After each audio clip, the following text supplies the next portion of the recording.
Dans cet épisode bouleversant et rempli de tensions, Malti, rusée et manipulatrice, élabore un faux plan machiavélique avec Yashoda pour pousser la petite Asta à révéler la vérité, allant jusqu'à chasser Yashoda de la maison dans une mise en scène bouleversante destinée à effrayer l'enfant.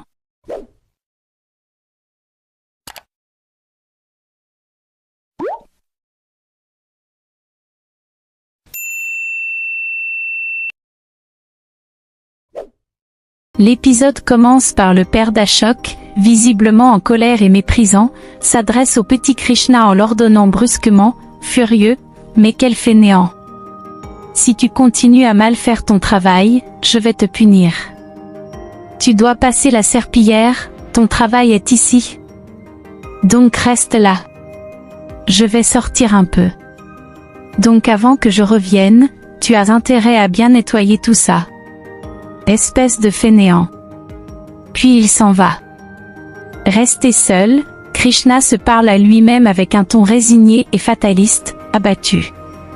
Il accepte sa place, se convainc qu'il doit rester à faire les corvées pendant qu'Asta et Nopur restent auprès de leurs parents, et se répète qu'il passera la serpillière et accomplira d'autres tâches. Au même instant, Asta s'approche de Krishna, le visage dur et déterminé, sévère. Elle lui rappelle brutalement sa condition sociale en lui ordonnant de garder le silence, menaçante, « Tu dois toujours te souvenir d'une chose. Tu n'es qu'un employé, un opérément. Promis-moi que tu ne diras jamais à mes parents que je t'ai demandé de les brûler. » Krishna, effrayé et soumis, apeuré, lui répond qu'il promet de ne rien dire. « Promis, je ne dirai rien à personne, c'est promis. » Asta, intimidante et froide, l'avertit ensuite avec une menace explicite, menaçante, « Si jamais tu en parles à quelqu'un, tu le regretteras. » À proximité, Yashoda écoute la conversation, profondément inquiète et troublée. Murmurant pour elle-même, elle reproche à Asta son attitude et son manque d'éducation, se sent manipulée et blessée, attristée et indignée. Elle se demande pourquoi Asta agit ainsi, affirme ne pas l'avoir élevée pour se comporter de la sorte et décide qu'elle ne laissera pas ses enfants continuer ainsi. Plus tard, dans la maison, Malti interroge Nopur avec une curiosité mêlée de reproches, soupçonneuse. Elle demande de quoi parlaient Nopur et sa mère, et évoque le comportement récent de Krishna. Nopur, explicative et simple, calme, explique que Krishna a brûlé la nouvelle chaussure que quelqu'un lui avait offerte, ce qui a contrarié leur mère. Malti, agacée et méprisante, indignée, ordonne que Nopur s'éloigne puis critique ouvertement Krishna. Elle estime qu'Ashok n'aurait pas dû acheter des chaussures pour ce garçon bon à rien et condamne son ingratitude et son insolence. Yashoda, qui a entendu la conversation, intervient aussitôt en défendant Krishna et en imputant la faute à Asta, protectrice et déterminée. Elle affirme qu'Asta est responsable de l'incident. Malti, remarquant une blessure à la cheville de Yashoda, l'interroge avec étonnement et froide curiosité, pragmatique, « Qu'est-ce que tu as au pied ?» Yashoda, gênée mais décidée, hésitante puis résolue, répond qu'elle s'est foulée la cheville et révèle ce qu'elle a entendu. Asta a demandé à Krishna de brûler les chaussures. Malti, sur un ton moralisateur et fataliste, sévère, reproche à Yashoda son attachement à l'enfant et prédit que cet attachement causera des problèmes, estimant que les filles paient le prix de cette faiblesse. Yashoda, inquiète mais sincère, contrite et déterminée, admet la remarque tout en expliquant qu'elle ne pouvait pas abandonner Krishna. Elle confesse sa peur que le mensonge d'Asta s'aggrave et affirme son désir d'enseigner à ses filles l'honnêteté et la responsabilité. Elle veut leur faire comprendre que mentir est mal et qu'elles doivent assumer les conséquences de leurs actes.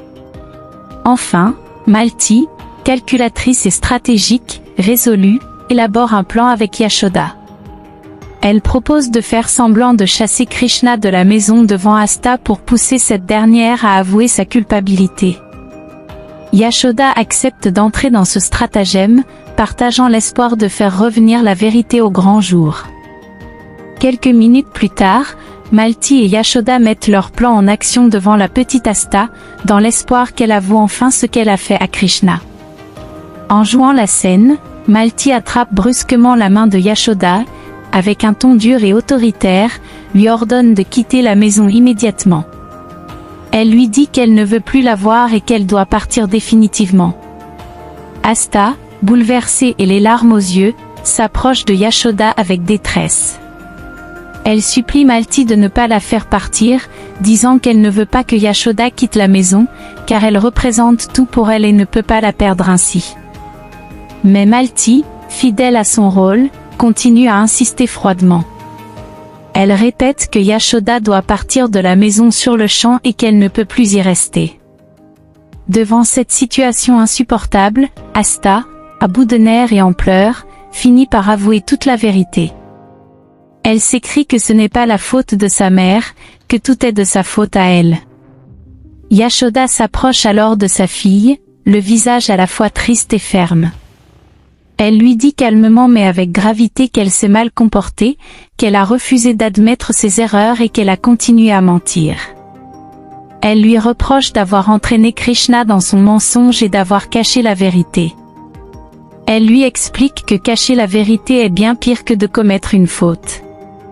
À ce moment-là, Ashok arrive dans la pièce. Malti se tourne vers lui et, d'un ton calme mais sérieux, lui dit qu'il arrive au bon moment. Elle ajoute que les enfants sont naïfs, qu'ils apprennent ce qu'on leur enseigne et qu'ils écoutent ce qu'on leur dit. Elle invite Ashok à parler à Asta pour l'aider à comprendre. Ashok hoche la tête, puis Malti se tourne vers Krishna et le prévient sévèrement. Elle lui dit que tout ce qui s'est passé ce jour-là, les chaussures brûlées et la mise en scène du départ de Yashoda, ne doit jamais être révélé à Monsieur Gupta, Arvind, Mawa ni Kamini. Elle insiste en le menaçant, s'il venait à l'apprendre, lui et Yashoda auraient de sérieux ennuis. Un peu plus tard, dans la chambre, Ashok apporte un plateau et verse du lait dedans. Il tend ensuite un couteau à Asta et lui demande, calmement, de couper le lait. Intriguée, la fillette s'exécute et essaie de couper le liquide, mais évidemment sans succès. Surprise, elle se tourne vers son père et lui dit qu'on ne peut pas couper le lait.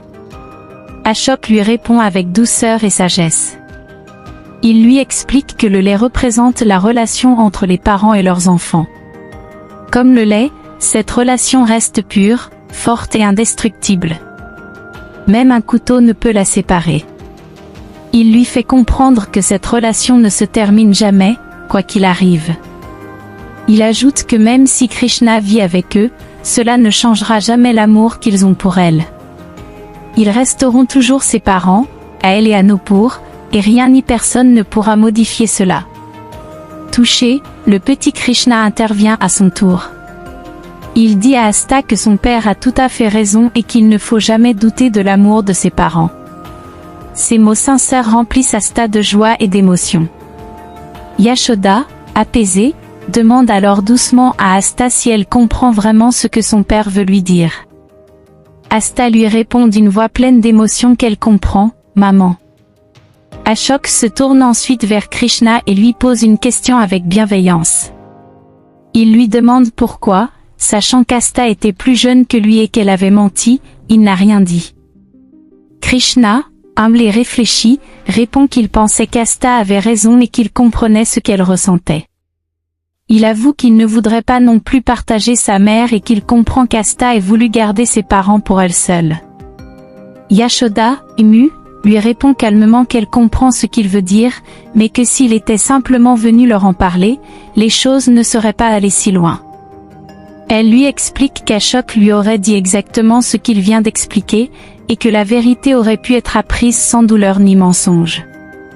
Krishna, les yeux baissés et la voix tremblante, répond à Ashok avec une sincérité désarmante. Il explique qu'il avait fait la promesse à Asta de ne rien dire à leurs parents et qu'il sait combien il est douloureux de rompre une promesse. Il raconte qu'il a vu sa propre mère souffrir à cause de cela, son père lui avait promis de ne jamais l'abandonner, mais il n'a pas tenu sa parole. Il ajoute que sa mère était triste, très triste, et profondément déçue. Ashok, ému et touché par les paroles du garçon, lui répond avec bienveillance. Il lui dit qu'il peut toujours leur parler de tout ce qui le tracasse, tout comme Asta et Nopur viennent toujours leur confier leurs soucis. Même s'ils ne sont pas ses vrais parents, il affirme qu'ils sont comme ses parents et qu'il ne doit pas avoir peur de s'ouvrir à eux. Mais Krishna, d'un ton ferme et sincère, lui répond que non. Il dit qu'il peut voir Madame Yashoda comme une mère, mais qu'Ashok, lui, ne pourra jamais être comme son père. Surpris et troublé, Ashok lui demande calmement pourquoi il dit cela. Krishna, avec une grande lucidité pour son âge, lui explique qu'il le respecte parce qu'il a toujours été aux côtés de Nopur et d'Asta, qu'il ne les a jamais abandonnés, qu'il est un homme bon et présent. Mais, ajoute-t-il, son propre père n'a jamais été comme ça. C'est pour cette raison, dit-il, qu'Ashok ne pourra jamais être comme son père.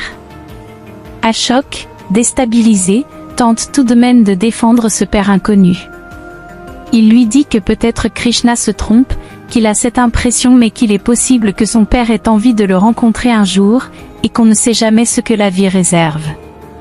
Krishna, blessé et révolté, le coupe avec émotion. Il supplie Ashok de ne pas prendre la défense d'un homme qu'il ne connaît pas. Il lui dit que sa mère est morte à l'hôpital, et que son père n'est même pas venu la voir une seule fois. Sa voix tremble entre colère et douleur. Ashok, profondément troublé, garde le silence un instant avant de lui répondre doucement.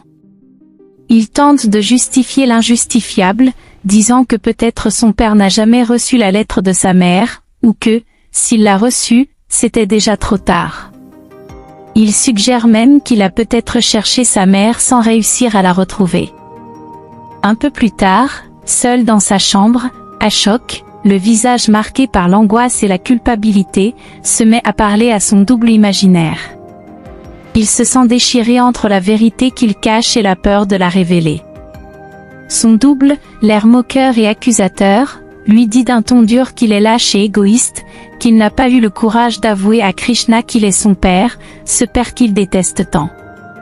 Il le provoque en lui rappelant que c'est son propre fils qui vient de le traiter comme un étranger. Ashok, submergé par la colère et la frustration, répond violemment à cette voix intérieure. Il crie qu'il en a envie, qu'il veut tout dire, avouer la vérité à tout le monde, mais que ce n'est pas aussi simple. Il confie qu'il a peur que la vérité fasse tout exploser et détruise leur équilibre familial. Il dit que son double ne peut pas comprendre ce qu'il ressent. Le double, froid et sarcastique, réplique qu'effectivement, il ne comprendra jamais, car Ashok se croit toujours le plus intelligent. Il lui rappelle qu'au tribunal, il sait écouter les autres et peser les arguments, mais que dans sa propre vie, il refuse d'entendre les autres points de vue. Il l'invite à regarder les choses du point de vue de Krishna, de sa douleur et de son manque. À ce moment précis, Yashoda entre dans la pièce. Elle découvre Ashok en train de parler seul, répétant les mots « mon fils » et « mon garçon ». Surprise et bouleversée, elle reste figée, sans comprendre ce qu'elle vient d'entendre. La confusion et l'incrédulité se lisent sur son visage tandis qu'elle observe Ashok, encore pris dans sa conversation imaginaire, sans se rendre compte qu'il vient de révéler un terrible secret. Voilà, c'est la fin de l'épisode 30. Si cet épisode t'a bouleversé, prépare-toi, car le prochain va tout renverser. Abonne-toi et active la cloche pour ne rien manquer du drame qui s'annonce.